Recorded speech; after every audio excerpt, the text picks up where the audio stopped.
안녕하세요. 존청입니다. 이번 시간은 케어스 액트에 나왔던 여러 가지 구제책 중에 굉장히 큰 혜택을 주지만 그동안 상대적으로 많은 주목을 받지 못한 내용에 대해 살펴보려고 합니다. 바로 비즈니스 오너들이 누릴 수 있는 이 Employee Retention Credit이라고 하는 혜택에 대한 내용입니다. 좀 세법상 기술적인 용어들이 들어가다 보니 또 이걸 어떻게 설명하면 좋을까? 전문적인 내용이 많다 보니까 따라가고 이해하는 게 쉽지 않을 수도 있겠다 싶고요. 이걸 또 10여 분이라는 짧은 시간 안에 어떻게 설명할 수 있을까 고민을 했는데요. 그래서 전문 용어는 이제 최대한 빼고, 그리고 또 이게 예외 조항이 좀 많습니다. 그러나 그와 같은 내용을 그때그때 다 예외 조항까지 다루다 보면 배가 또 산으로 갈 수도 있으니까 예외 조항 또는 뭐 특별 조항에 대한 설명은 일단 기본 컨셉 위주로 중심을 잡고 되도록 쉽게 설명하면서 이후에 또 필요한 예외 조항, 특별 조항에 대한 것들은 설명드리려고 합니다. 이 Employee Retention Credit의 내용은 간단히 말씀드리면 자격을 갖춘 직원에 대해 직원 1인당 최대 5,000불씩 사업주는 IRS로부터 현금 혜택을 받을 수 있다는 그런 뜻입니다. 역시 이에 대한 배경으로서 Employee Retention Credit, 즉 Employee를 retain하는 데 있어서 종업원을 말하자면 계속해서 고용하는 데 대한 정부 차원의 보조책이라고 할 수 있는 거겠죠. 그게 바로 종업원 1인당 5,000불까지 그 혜택을, 현금 혜택을 IRS를 통해 제공하겠다는 그런 뜻이고요. 이 제도의 특징은 매우 중요한 내용인데요. PPP 론을 받는 분들은 누릴 수 없는 혜택입니다. 따라서 현재 사업주로서 PPP 론을 받지 못한 분들께서는 반드시 이 혜택을 누리셔야 하겠는데요. 그럼 이제 이 혜택을 누리기 위한 구체적인 설명을 시작해 보겠습니다. 그리고 이 Employee Retention Credit에 대한 내용 설명을 마치고 나면 이제 PPP와의 비교를 통해서 이게 왜 PPP보다 안 좋거나 덜 좋은 게 아니고 어떤 경우에는 오히려 더 좋은 혜택이 될 수도 있는지, 따라서 PPP를 못 받으신 분들께서도 낙담하지 않고 이 혜택을 내가 누릴 수 있는지에 대해 확인하는 게 반드시 필요하다는 걸 마지막에 다시 한번 설명드리도록 하겠습니다.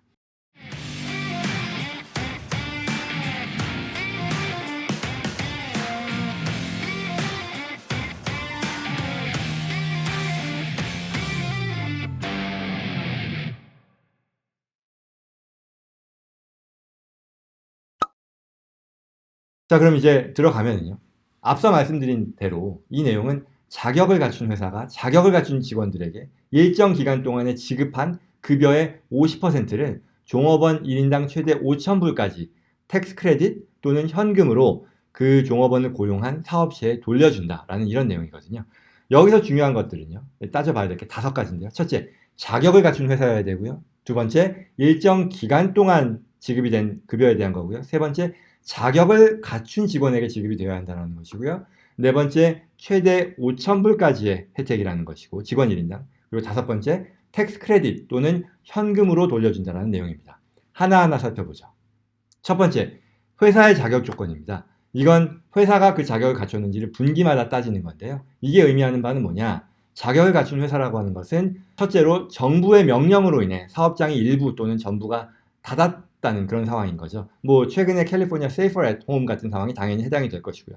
그게 아니면 둘째로 회사의 매출액이 직전 연도의 같은 분기와 비교했을 때 50% 이상 줄었을 경우, 그리고 여기에 해당될 경우에는 이 50% 줄었을 때가 시작된 뒤로 다음 분기 또 다음 분기를 따지면서 전년 동기 대비 80% 이상으로 그 매출액이 회복되지 않는 한 그 자격은 계속해서 유지된다고 합니다. 그리고 두 번째로요. 일정 기간이라고 말씀드렸어요. 일정 기간 동안이라는 그 조건은 2020년 3월 12일부터 2020년 연말까지의 기간 동안 지급된 임금에 해당됩니다. 그리고 세 번째, 자격을 갖춘 종업원의 조건이라고 하는 것은 풀타임 종업원을 말합니다. 여기서 풀타임이라고 하는 것은 주당 30시간 이상 또는 월 기준으로 130시간 이상 근무하는 종업원을 말합니다. 그리고 네 번째, 5,000불까지라는 조건에 대해서는 그 해당 직원에게 지급하는 임금에 대해 최대 지급된 임금 10,000불까지에 대해 50%를 크레딧으로 계산해서 회사에 할당해 준다는 뜻이고, 이 말이 프랙티컬하게 의미하는 바는 종업원 1인당 5,000불까지는 그 사업주에게 혜택을 돌아가게 해준다는 그런 뜻입니다. 그리고 마지막 다섯 번째로요. 회사가 이와 같은 종업원 1인당 최대 5,000불을 혜택으로 누리게 되는데 이걸 어떻게 활용할 수 있느냐, 어떻게 누리게 되느냐에 대한 부분일 텐데요. 답은 종업원들의 급여에 대해서 고용주가 부담하게 되는 사회보장세를 줄이는 데 일부를 쓰게 되고요. 남는 돈은 IRS로부터 현금을 돌려받게 된다 라는 게 답입니다. 자, 기본적으로 아시다시피 회사는 종업원에 대해서 매달 또는 2주에 한 번씩 급여를 지급하죠. 그때마다 급여를 지급할 때 고용주로서 추가로 부담해야 되는 그런 세금이 있습니다. 그런 포션이 있는 거죠. 뭐 구체적으로는 소셜 시큐리티 텍스, 그러니까 사회보장세라고 하죠. 그리고 메디케어 텍스가 있습니다. 그 말은 급여가 이제 나갈 때마다 이 사회보장세와 메디케어 텍스의 절반을 회사가 부담하고 나머지 절반을 이제 종업원이 부담을 하는 건데요.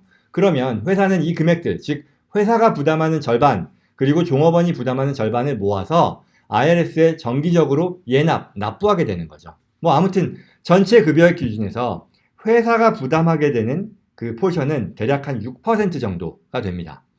그러면 이제 여기서 사회보장세, 메디케어 텍스가 있고 추가로 종업원이 이제 임금에 대해서 소득세를 원천 징수하게 되잖아요. 그러면 이제 이 세 가지 금액, 즉 사회보장세, 메디케어 텍스, 소득세 원천 징수액을 다 합한 총액을 고용주는 급여를 지급하고 나서 정기적으로 IRS에 납부하게 되는 거죠. 이게 회사에 따라서는 매달 하기도 하고 한 달에 2번 하기도 하고 분기에 한 번 하기도 하고 뭐 그렇죠. 아무튼 뭐가 됐건 간에 정기적으로 IRS에 이와 같은 세금을 예납하게 되는데요. 그러면 이 말을 또 이제 더 쉽게 요약을 하면 IRS에 매 기간마다 고용 관련 텍스를 지급하고 이 중에 대략 급여 총액의 6%가 고용주 부담의 사회보장세 금액인데 이와 같은 고용주 부담의 사회보장세 금액을 앞서 말씀드린 그 Employee Retention Credit 금액을 써서 차감하고 만약 그러고도 이 크레딧이 남는 상황이 된다면 IRS에다가 남는 금액을 현금으로 달라라고 요구할 수 있게 한다는 그런 뜻인 거죠. 그럼 이제 아주 간단한 예를 들어서 설명을 해볼게요. 사실 IRS 웹사이트에서는 어떤 사례들을 다루는데 굉장히 뭐 이것저것 팩트를 추가해서 복잡하게 설명하는데요. 그런 것들 다 쳐내고 꼭 중요한 개념만 넣어서 설명을 한번 해드리고 그 다음에 여기서 좀 빠지는 그런 부분들은 뒤이어 예외 뭐 특별 조항의 내용을 설명을 하겠습니다. 예를 들어서 앞서 말씀드린 방식에 따라 이와 같은 자격을 갖춘 회사이고 또 자격을 갖춘 종업원인데 한 명이 있다라고 하죠. 단순하게 얘기해서. 그리고 이 종업원한테 급여를 금년 2, 4분기, 4, 5, 6월이죠. 2, 4분기에 10,000불을 지급했어요. 그러면 나는 우선 이에 대해서 5,000불만큼 인플로이 리텐션 크레딧이 생긴 거겠죠. 그런데 이 회사에서는 2, 4분기에 발생한 10,000불 급여죠. 10,000불 급여에 대해서 페이로 텍스를 납부해야 된다는 거죠. 앞서 말씀드린 대로 페이로 텍스 납부하는 금액 중에는 6%가량이 고용주가 부담하는 사회보장세니까 한 600불 정도를 부담해야 되는데 이걸 리텐션 크레딧을 써서 쓰고 offset 하는 거고 즉 내가 원래 부담해야 되는 내야 하는 금액이 600불이 있는데 그걸 안 내도 된다는 뜻이고 남는 크레딧은 얼마죠? 4,400불이죠. 이거를 IRS에다가 현금으로 나한테 주세요라고 할 수 있다는 그런 뜻입니다.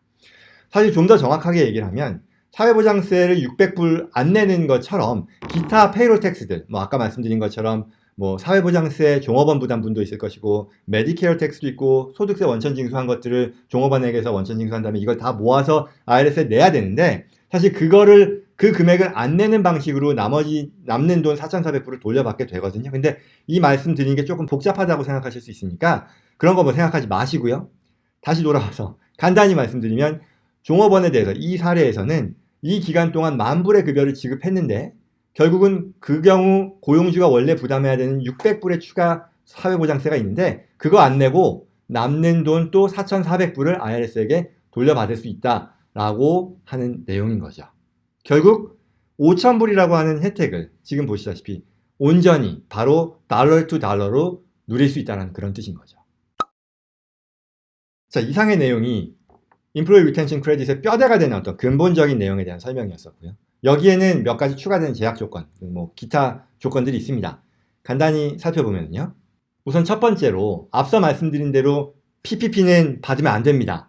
이건 CARES Act 그 조문에도 강조되어 나온 얘기인데요. PPP와 Employee Retention Credit이라는 게 모두 종업원을 사업장에서 계속 고용하는 데 대해서 정부가 혜택 또는 뭐 보조를 제공하겠다라고 나온 제도이기 때문에 둘 다 누릴 수는 없다고 명시했습니다. 반면 EIDL에 대해서도 궁금하실 수 있는데요.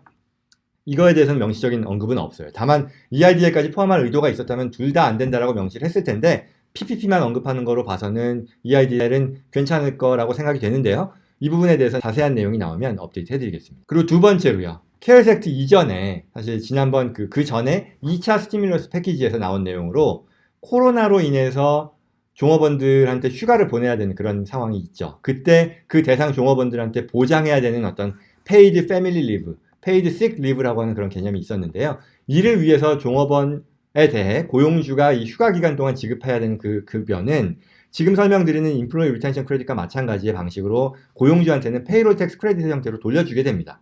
따라서 둘 다 혜택을 볼 수는 있는데 같은 임금에 대해서 이 크레딧 두 개를 한꺼번에 두 번 이용할 수는 없다라는 그런 제약 조건이 있고요. 그래서 이 부분에 대해서는 Paid Family Leave, Paid Sick Leave가 주어졌을 때 같은 성격의 급여에 대해서는 Employee Retention Credit로 또 쓸 수 없다라는 그런 제약 조건이 있는 거고요. 그 다음에 이제 세 번째 제약으로 이건 굉장히 흔치 않습니다. WOTS라고 해서 Work Opportunity Tax Credit이라고 하는 기존의 텍스 크레딧 제도가 있는데요. 이 금액에 대해서도 같이 Employee Retention Credit 혜택을 누릴 수 없다라는 규정이 있는데 이 용어 자체가 생소하신 분들은 해당되지 않으니까요. 무시하셔도 괜찮습니다. 자, 이제 여기까지 말씀드리고 추가로 하나 더 말씀드려야 될 부분이 사실 Employee Retention Credit과 함께 이 CARES Act에서 나온 그 페이롤 텍스 관련된 혜택 조항 중에 페이롤 텍스 디퍼럴이라고 하는 그런 규정이 있습니다. 이거는 별도 영상으로 담을 만큼 큰 그런 사안은 아니어서 여기서 그냥 간단히 설명을 드리면요. 고용주가 부담하게 되는 이 페이롤 텍스가 있죠. 근데 그 페이롤 텍스에 대한 지급 의무 시점을 미뤄준다는 뜻입니다. 그러니까 아까 전에 제가 Employee Retention Credit 설명하면서 급여를 지급할 때 고용주가 그 급여액을 기준으로 산정되는 사회보장세, 메디케어 텍스 절반을 부담한다고 했잖아요. 원래는 그 금액에 대한 납부가 보통은 아무리 늦어도 그 해당 급여를 지급하는 그 분기가 끝날 때까지는 IRS에 납부를 해야 되는데요. 그 납부에 대한 due date를 유예해준다, defer 해준다는 뜻이고 좀 더 구체적으로는 그 중에 절반은 2021년 말, 나머지 절반은 2022년 말까지 미룰 수 있다는 그런 뜻입니다. 그래서 예컨대 아까 10,000불 사례를 들었을 때 600불을 고용주가 부담하는 어떤 사회보장세 금액이라고 했잖아요. 그거를 납부하는 거를 나중으로 미룰 수 있다는 뜻이고, 그죠? 2021년, 2022년으로. 그 말은 practically 무슨 뜻이냐면 내가 받는 현금의 혜택이 아까 전에 4,400불이라고 했는데 그게 아니라 5,000불을 다 현금으로 받을 수도 있다는 그런 뜻이 되는 거죠. 이제 마지막으로 PPP와의 비교입니다. 지금까지 설명드린 것만으로 봐도 이 Employee Retention Credit이라는 게 적지 않은 혜택이 될 수 있다는 걸 알 수 있을 텐데요. 그런데 왜 그동안은 이게 PPP나 EIDL 등에 비해 상대적으로 주목을 받지 못했느냐? 그거는 이제 PPP나 EIDL은 first come first serve base였잖아요. 그러니까 한정된 예산이 소진되기 전에 빨리 지원해서 결과를 빨리 받아야 하고 그리고 그 결과가 이제 바로바로 나오는 거니까 그랬었던 거고 반면에 이제 Employee Retention Credit 같은 경우는 자격이 되면 모든 업주들이 누릴 수 있는 그런 혜택이기도 하고 혜택이라는 것이 바로 결정되는 게 아니라 시간을 두고 해당 기간, 즉 2, 4분기부터 이제 연말까지겠죠. 고용을 어떻게 유지하느냐에 따라 금액이 변경될 수 있기 때문에 그러니까 급하게 돌아가는 그런 사안은 아니었었던 거죠. 다만 이 혜택은 그럼에도 불구하고 굉장히 무시할 만하지 않고 크다라는 건데요. 알고 보면 이게 PPP보다도 더 좋은 내용일 수도 있습니다. PPP는 직원 1인당 월급에 대해서 론을 받는 거죠. average salary라고 해서. 그리고 이제 탕감 받는 걸 이제 또 따지는 거고. 그런데 Employee Retention Credit은 직원 1인당 10,000불만 연봉으로 가면 5,000불까지 혜택을 받을 수 있는 거예요. 연봉이 아니죠. 10,000불만 급여로 가면. 결국 어떤 한 직원이 예를 들어서 연봉이 24,000불인 풀타임 직원이라고 하보죠. 그러면 매달 샐러리는 2,000불이잖아요. 그럼 그거에 대해서 2.5배를 하면 5,000불. PPP에서도 5,000불을 론으로 받았을 거예요. 24,000불 직원에 대해서. 그리고 잘 해야 이제 탕감을 받는 거고. 그런데 이 경우 Employee Retention Credit에서도 5,000불을 가져가요. 왜냐하면 이 직원의 임금이 이미 10,000불을 넘었으니까 10,000불까지에 대해서 5,000불을 고용주가 크레딧으로 가져간다고 했잖아요. 따라서 아주 단순화시키면 어떤 직원에 대해서 그 직원의 연봉이 24,000불 미만이면 Employee Retention Credit이 더 좋은 거예요. 왜? PPP는 받을 수 있는 금액이 그 직원에서 5,000불보다 안 되지만 Employee Retention Credit은 10,000불만 넘으면 5,000불 받을 수 있으니까. 그리고 나중에 탕감 조건 같은 거 맞출 필요도 없으니까. 더 좋을 수도 있다라고 할 수 있겠죠. 물론 풀타임 기준에서 24,000불이라는 임금은 굉장히 낮죠. 따라서 현실적이지 않다라고 생각할 수도 있지만 만약에 직원의 어떤 턴오버 레이트가 높다 그런 회사라고 하면 여전히 Employee Retention Credit이 더 좋다고 할 수 있는 그런 상황이 나올 수 있어요. 예를 들어서 같은 24,000불 연봉 직원이라고 쳐요. 턴오버가 있어서 중간에 직원이 한번 바뀐다고 치죠. 그죠? 예를 들어 4개월 동안에는 A라는 직원이 있었고 다음 4개월에는 B라는 직원으로 바뀌었다고 하면 PPP 상에서는 여전히 average salary 기준에서 탕감 가능 론으로 받을 수 있는 금액은 5,000불로 동일하겠죠. 그런데 인플로이 리텐션 크레딧에서는 그 금액이 2배, 10,000불로 올라갈 수 있다는 그런 얘기가 되는 거거든요. 결국 뭐가 더 좋으냐라는 면에서도 상황에 따라서는 PPP보다 인플로이 리텐션 크레딧이 더 좋아지는 상황이 있을 수도 있다는 점. 설사 그리고 그렇게까지 되지 않는다 하더라도 이 인플로이 리텐션 크레딧이 PPP를 못 받는 업체들만 누릴 수 있는 혜택이라는 점에서 이 PPP를 지금 못 받게 된 분들이 너무 낙담하지 않고 반드시 확인해야 하는 그런 혜택이라는 점에서 의미가 굉장히 크다라고 할 수 있겠습니다. 여기까지 인플로이 리텐션 크레딧에 대한 내용이었습니다. 좀 어려운 내용이었다고 생각하고요. 이해가 잘 되셨는지 모르겠어요. 다른 제도들에 비해서는 제가 봤을 때 전문가의 도움이 더 많이 필요한 그런 영역일 거라는 생각이 듭니다. 특히 종업원을 고용한 비즈니스 업체라고 하면 대부분 페이롤에 대해서는 아웃소싱을 하는 경우가 많을 텐데 이런 그 인플로이 리텐션 크레딧 계산과 이런 혜택을 보는 것까지도 이와 같은 페이롤 서비스 회사들이 다 알아서 챙겨줄지 잘 모르겠어요. 담당 전문가와 잘 상의해서 가능한 혜택 놓치시는 일 없기를 바라겠습니다. 그럼 오늘 영상은 이것으로 마치겠습니다. 고맙습니다.